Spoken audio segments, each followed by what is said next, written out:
in zdaj je v meni gospod Obranovič iz čebelarstva Maja. Nam lahko pišete najprej, kako ste zdaj začeli letošnjo čebelarsko sezono? Letošnja čebelarska sezona se je v bistvu začela prav lepo, ker je bilo že spomladi oziroma še po zimcu se lepi dnevi nadaljevali celo do marca, potem je bilo pa vreme se je spremenilo, tako da čebelje družine so se le s težavo razvijale in brez dodatnega hranjenja ne bi preživele do konca maja.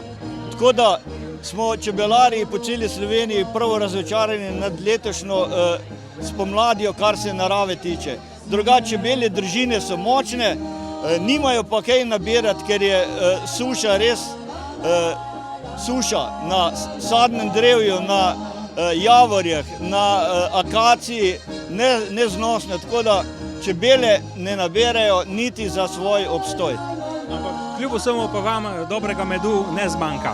Ne, dobrega medu nam zaenkrat še ni zmanjkalo, ker čebelarimo na področju, kjer se prideluje kočevski gozdni med, ob reki Kolpi v Kostelu imamo svoj čebelnjak in smo na čebele, ki so preživele zimo, ponosni, da lahko sedaj z našo pomočjo delajo naprej svojo zgodovino. Koliko panjev imate ali čebeljih družin? Čebelarstvo Maja ima večina po 40 panjev, čez leto imamo mogoče po enih 5-6 družin več, s tem, da zagotovimo za naslednje leto, da ne bi nam zmanjkalo čebeljih družin spomladi, kjera propade. Drugače pa čebelarimo tu s 40 do 45 čebeljimi družinami. Pa vrste medu? Vrste medu so na Kočevskem kar bogate.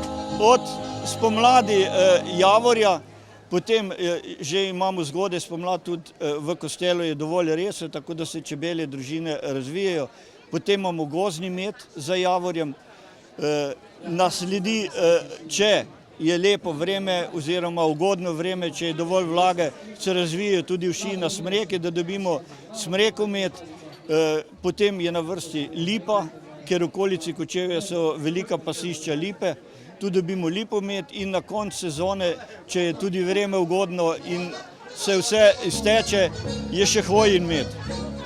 Prav tako vam ne manjka propolisa, pa različnih Ne, cvetni prah pobiramo na nekaterih panjih skozi celo leto, tako da zagotavljamo cvetni prah za lastno uporabo, iz katerega pridelujemo medovital, to je mešanca cvetnega praha, matičnega mlečka in propolisa, mešanega skupaj z gozdnim medom. Ste zadovoljni danes s prodajo? Prodaja, ja, lepo Kmetijsko-gozdarski zbornici se zahvaljujem za tako lepo prireditev ponovno, ker se udejstvujemo se pač, če je le možno, če pridemo na vrsto vsake prireditve. Tako da je tudi prodaja finančno je kar takole, bi rekel, kar zadovoljiva. Hvala lepa. Ja, prosim.